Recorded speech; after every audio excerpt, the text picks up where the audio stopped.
আসসালামু আলাইকুম ওরহমতুল্লাহি ওবরকাতুহ।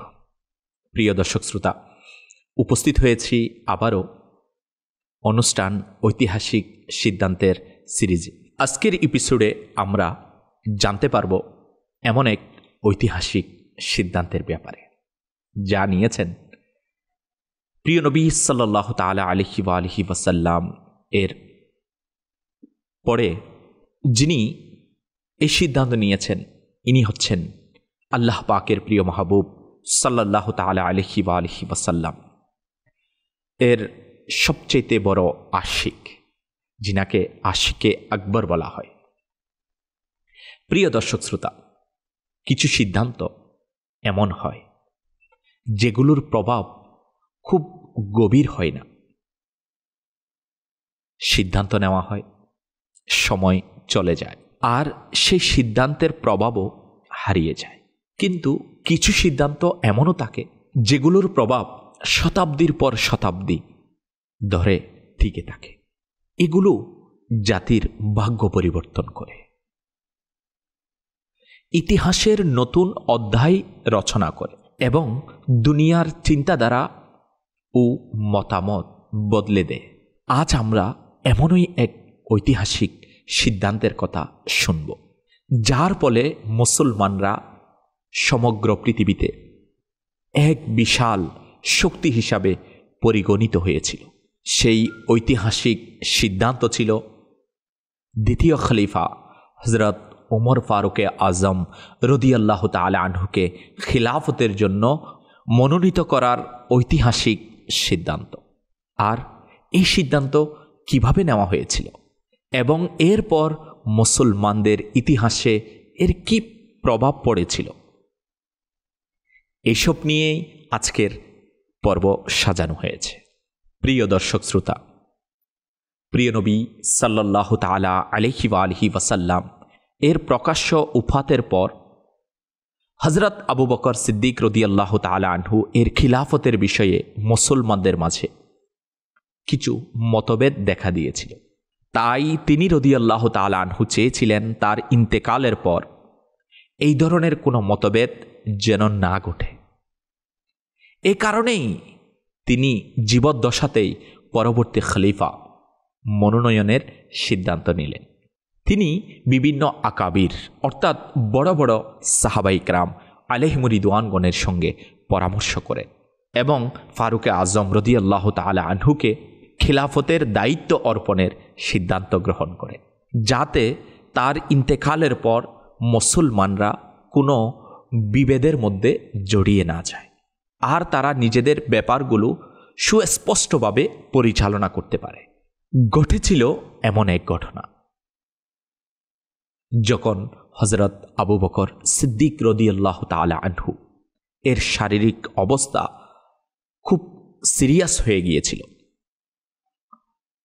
তখন তিনি হযরত আব্দুর রহমান বিন আওফ রাদিয়াল্লাহু তাআলা আনহুকে ডেকে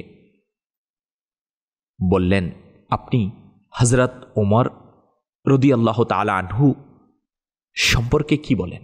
তিনি উত্তর দিলেন, হুজুর, আমার চেয়ে আপনি তাকে বেশ ভালো জানেন। হযরত আবু বকর সিদ্দিক রাদিয়াল্লাহু তাআলা আনহু বললেন, তবুও কিছু তো বলুন।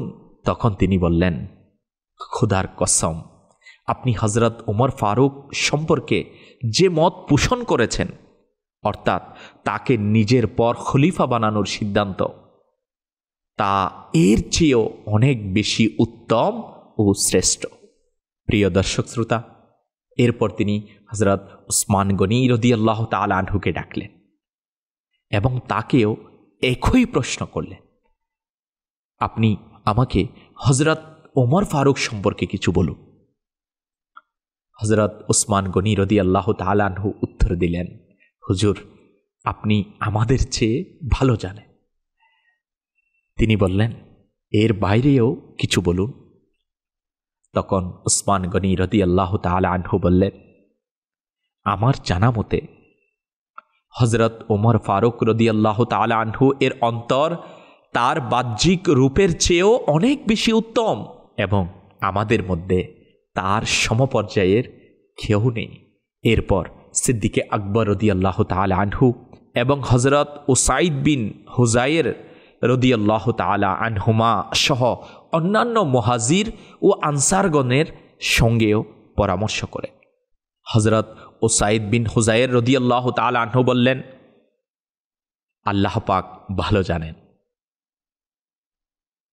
আমি আপনার পর তাকেই সর্বোত্তম ব্যক্তি মনে করি। তিনি ভালো কাজে সন্তুষ্ট হন এবং মন্দ কাজে অসন্তুষ্ট হন।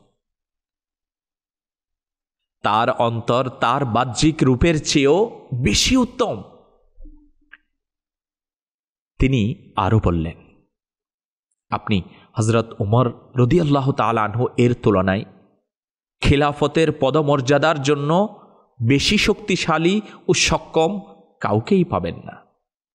এই মহান সব সাহাবায়ে কেরাম আলাইহিম রিদওয়ানগণের সঙ্গে পরামর্শ করার পর হজরত আবু বকর সিদ্দিক রাদিয়াল্লাহু তাআলা আনহু দৃঢ়ভাবে সিদ্ধান্ত নিলেন যে হজরত উমর রাদিয়াল্লাহু তাআলা আনহুকেই খলিফা হিসাবে ঘোষণা করবেন। এরপর একদিন হঠাৎ একটি কাফেলা সিদ্দিক আকবর রাদিয়াল্লাহু তাআলা আনহু এর দরবারে উপস্থিত হল।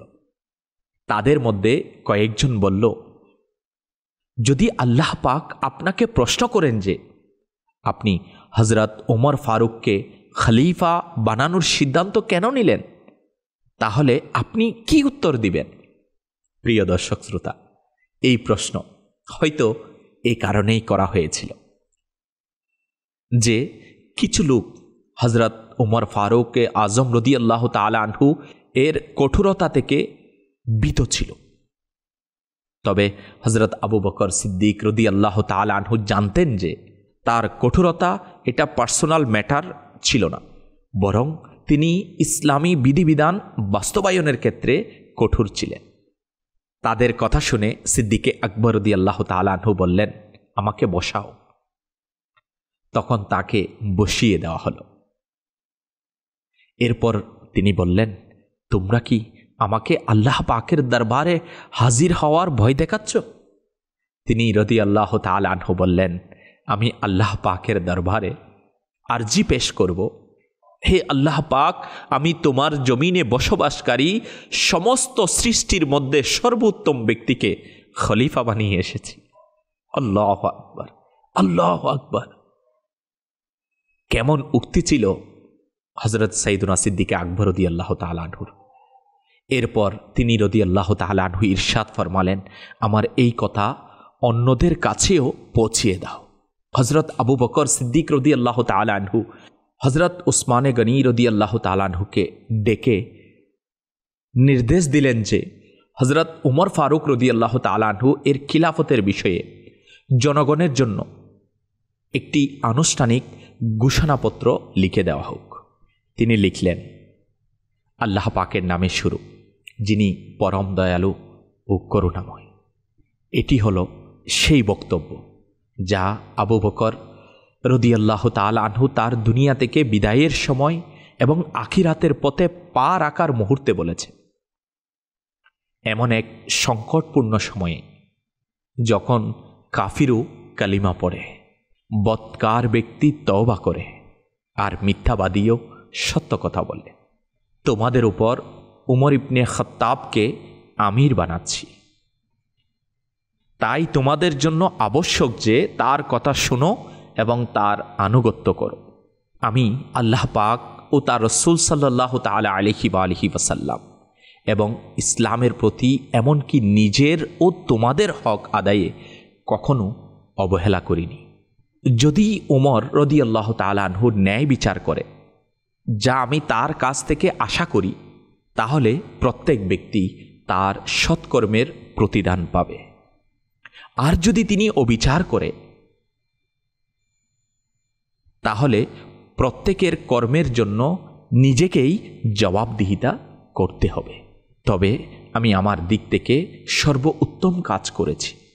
আমি জাতিগতভাবে অদৃশ্যের জ্ঞান রাখি না, আর শীঘ্রই জালিমরা জেনে যাবে তাদের পরিণতি কি হবে। আসসালামু আলাইকুম ওয়া রাহমাতুল্লাহি ওয়া বারাকাতুহু। এই ঘোষণাপত্র লিখার পর হজরত উসমানে গনি রাদিয়াল্লাহু তাআলা আনহু সেই হুকুমনামা নিয়ে বের হয়ে আসেন এবং তা জনগণের সামনে পড়ে শোনান। সবাই হজরতে আবু বকর সিদ্দিক রাদিয়াল্লাহু তাআলা আনহু এর সিদ্ধান্তের প্রতি সম্মতি প্রকাশ করেন। এবং প্রিয় দর্শক শ্রোতা, শুনুন এবং এরপর সকল সাহাবায়ে কিরাম আলাইহিম রিদওয়ানগণ একে একে হজরত ওমর রাদিয়াল্লাহু তাআলা আনহু এর মুবারক হাতে বায়াত শপথ গ্রহণ করতে থাকে। অতঃপর হজরত আবু বকর সিদ্দিক রাদিয়াল্লাহু তাআলা আনহু হজরতে ওমর রাদিয়াল্লাহু তাআলা আনহুকে ডেকে এনে কিছু নসিহত উপদেশ প্রদান করেন। হে ওমর, সর্বদা আল্লাহ পাককে ভয় করো, মনে রেখো দিনের কাজ রাতের জন্য দেরি করা উচিত নয় এবং রাতের কাজ দিনের জন্য ফেলে রাখা উচিত নয়। নফল ইবাদত তখনই কবুল হবে যখন ফরজ আদায় করা হবে। কিয়ামতের দিন সেই ব্যক্তির নেক আমল ভারী হবে যে দুনিয়াতে সত্যের অনুসরণ করেছে। তার জন্য মিজান নেকির পাল্লা ভারী হওয়ার উপযুক্ত। আর যে ব্যক্তি সত্য থেকে মুখ ফিরিয়ে নিয়েছে তার নেক আমল হালকা হবে। তার জন্য পাল্লা হালকা হওয়া ন্যায়সঙ্গত। আল্লাহ পাক যখন জান্নাতীদের কথা বলেছেন তখন তাদের উত্তম গুণাবলীর মাধ্যমে বর্ণনা করেছেন এবং তাদের গুনাহ ক্ষমা করে দিয়েছেন। যখন আমি তাদের কথা স্মরণ করি তখন জান্নাতি হতে না পারার আশঙ্কা করি। আবার যখন আল্লাহ তাআলা জাহান্নামীদের আলোচনা করেছেন তখন তাদের নিকৃষ্টতম কাজের বর্ণনা দিয়েছেন এবং তাদের ভালো কাজের প্রতিদান দুনিয়াতেই দিয়ে দিয়েছেন। যখন আমি তাদের কথা স্মরণ করি তখন আল্লাহ পাকের দয়ায় জাহান্নামী না হওয়ার আশা রাখি। তাই বান্দার উচিত ভয় ও আশার মাঝে অবস্থান করা। এমন নয় যে সে শুধু আল্লাহ পাকের রহমতের উপর ভরসা করবে আর বসে থাকবে যাতে সে কোনো নেক আমলই না করে। আবার এমনও নয় যে রহমত থেকে পুরোপুরি নিরাশ হয়ে যাবে যাতে দুনিয়া ছেড়ে একেবারেই সে নিজেকে গুটিয়ে থাকে। হে ওমর, যদি তুমি আমার এই নসিহত স্মরণে রাখো তাহলে মৃত্যুর চেয়ে প্রিয় তোমার কাছেই আর কিছু থাকবে না।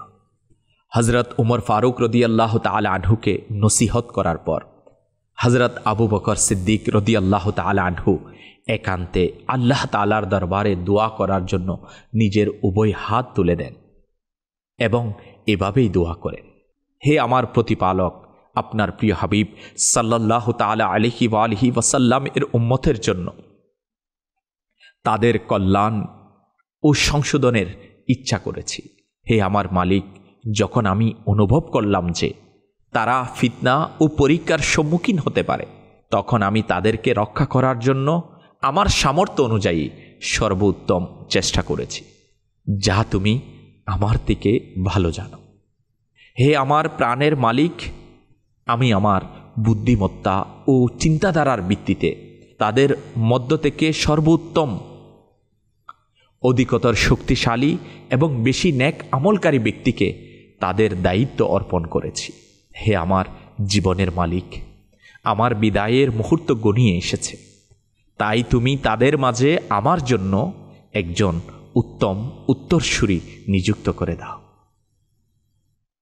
এরা তো তোমারই বান্দা, তাদের কপাল তোমারই কুদরতি হাতের করুণার আওতায় রয়েছে।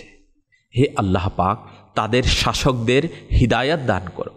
হে বিশ্বজগতের রব, আমার প্রিয় বন্ধু ওমরকে তোমার খলিফায়ে রাশিদিনদের অন্তর্ভুক্ত করে দাও।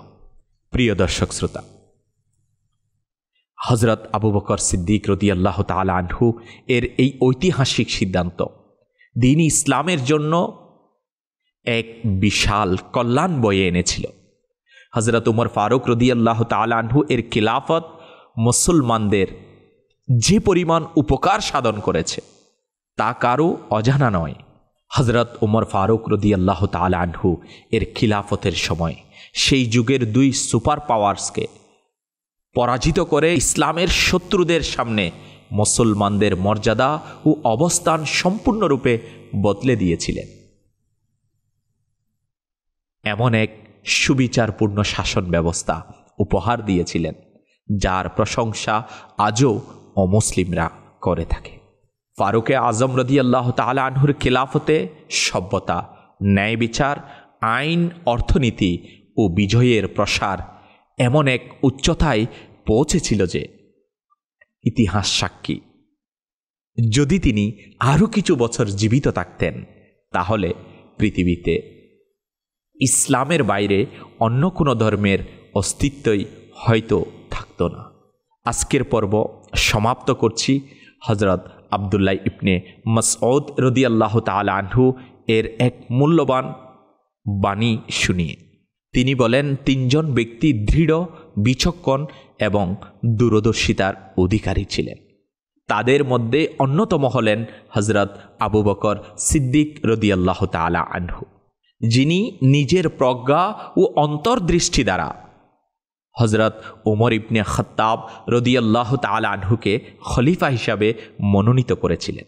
প্রিয় দর্শক শ্রোতা, কেমন উত্তম ও মহিমান্বিত সিদ্ধান্ত ছিল সেটা। আজ এই পর্যন্তই। আগামীকাল ইনশাআল্লাহুল কারীম নতুন এক ঐতিহাসিক সিদ্ধান্ত নিয়ে আবারও দেখা হবে আপনাদের সাথে মাদানী চ্যানেলের পর্দায়। আসসালামু আলাইকুম ওয়া রাহমাতুল্লাহি ওয়া বারাকাতুহু। সাল্লু আলাল হাবিব সাল্লাল্লাহু তাআলা আলা মুহাম্মদ সাল্লাল্লাহু তাআলা আলাইহি ওয়া আলিহি ওয়াসাল্লাম।